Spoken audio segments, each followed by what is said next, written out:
Hello and welcome to this episode of atomicUKTV. Today we're here with former Olympian and BBC Ski Sunday presenter Graham Bell, and we're going to help you try and decide which type of ski is right for you. Yeah, it can be quite intimidating when you walk into a ski shop and you don't know what you're looking for, and you're presented with so many different types of skis, from long and thin to short and fat. So we're going to go through the Atomic range today and help you decide what skis to put in your ski bag next winter. So one of the first things you need to decide when purchasing a ski is your skiing ability level. Most of the stores in the UK will use some sort of ability chart with levels 1 to 10, for example. Now make sure you read this carefully and decide where you're going to be in that ability chart, as you don't want to purchase a product that's A, too aggressive for you, or B, maybe you're spending too much money on that product. Secondly, you need to decide where you're going to be skiing on the mountain. Are you going to be spending most of your time on-piste? Are you going to be off-piste skiing in thigh-deep powder? Or will you be playing around in the park? Because one ski, a powder ski, may not necessarily work so well on a hard piste. Next up, we need to look at ski length. Now we've got this little chart here next to me, which will show you roughly what different categories of ski should look like when they're standing next to you. So that's why there are so many skis on the market. To make it easier, we've broken it down into 5 different categories.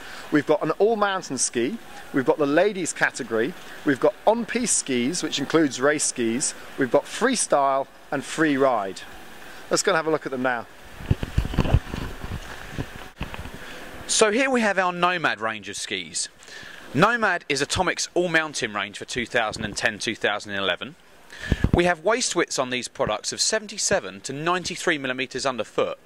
Now, this range of waist widths gives a really good level of turnability on the piste while still keeping really great flotation in the softer snow as well. These skis also use something that we call adaptive camber.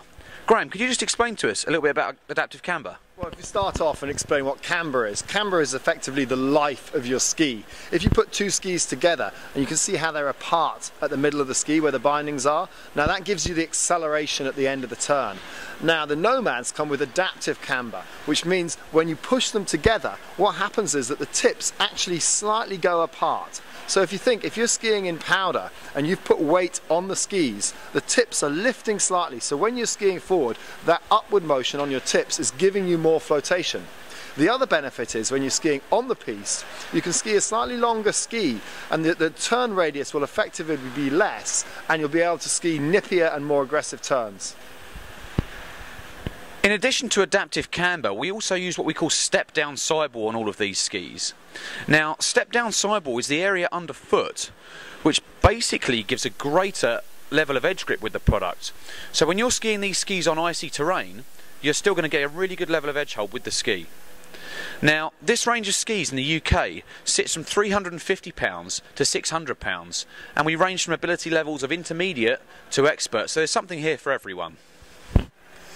Now, the Atomic women's range actually has 3 different categories of ski. These are all on-piste, all mountain, and at the end there we've got some free ride skis. Now you may ask, why do women need their own skis at all? Well, apart from the obvious difference, which is height and weight, women actually ski with a slightly different pelvic tilt, which means that the center point of these skis are moved forward, which puts the weight slightly further forward over the tips. Secondly, the flex is different as well. They tend to be softer, more responsive and easier to ski on. And finally, there's the graphics as well. These skis are designed by women for women. No skull and crossbones here. Now, moving on to a personal favourite of mine, the free ride ski.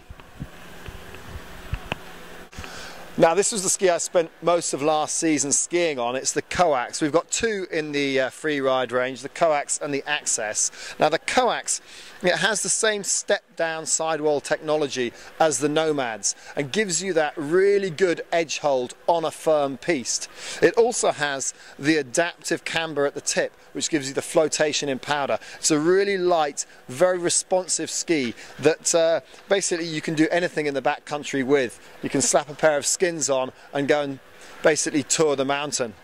Now, if you're looking for flotation in powder, then the latest thing to hit the market is the rocker camber technology. Now, the XS has this. Effectively, you can see, if you look closely, that the ski tip actually is permanently set in an up position. This means that when you're skiing in powder, even if you're leaning really far forward, say if you do a big jump and you land slightly too far forwards, the tips will hold you up. That spoon tip will grab and stop you from going over the handlebars if you've taken some air. Now, talking of taking air, I'm going to hand back over to Russell to talk us through the freestyle and the big mountain freestyle range. Thanks, Graham. Now, this range in itself splits into two categories. These two products here we call big mountain freestyle skis, and it crosses over into what Graham was talking about before with the freeride products. So we have wide waist widths, and we also have the rocker camber technology in both the tip and tail on these skis. These products are designed for those guys and girls who want to be spending time jumping off cliffs, spinning off cliffs, and also spinning and jumping off those natural hits you get in the backcountry. Then, as we move further down this rack, we move into the more park orientated skis. Now, the parks are all groomed, so these skis have got to have a really good level of edge grip, so we use a sidewall construction on these skis. Like we said with the big mountain skis, they're all twin tip, so whether you're skiing forwards or backwards, they're symmetrical underfoot. Being that the parks are groomed means we don't have to have the same width as we have with these products, so they're slightly narrow, which means you get a really good transition of the product from edge to edge. Now, this range has been influenced by some of the world's best freeriders and freestylers. This ski, for example, is the Chris Ben Chetler Pro Model ski for this year, and this is the product that Jossie Wells and Andreas Hatveit have been using in the X Games. All of these three products are used by our UK free ski team across the circuit in the UK as well. So now, we're going to move to a slight contrast from this range, and we're going to take a look at our piste skis. So our piste range for 1011 is called Vario. Now, these Vario skis all use a waist width of either 73 or 75 millimeters. Now, those waist widths keep those skis really nimble at turning on the piste. It means you get a really good transition of the product from edge to edge. These skis also use our traditional camber, meaning that we're using the entire length of the edge of the ski to keep you locked in through the turn, ensuring a really good edge hold on those harder packed conditions. Now, the other type of skis that sit in this piste category are the race products. Thank you, Russell. This is why I take over talking about race skis. Now, obviously with racing you have various different disciplines. You've got downhill, Super G, giant slalom and slalom. But anyone thinking of buying a race ski should really only be looking at a slalom ski. You're talking about a good skier. The waist width on these skis, 67 millimeters, so the thinnest that are here. But if you look at the size of the tips and tails, that means that you're going to get a very fast, aggressive turn. You've got to be a good skier to handle the race skis.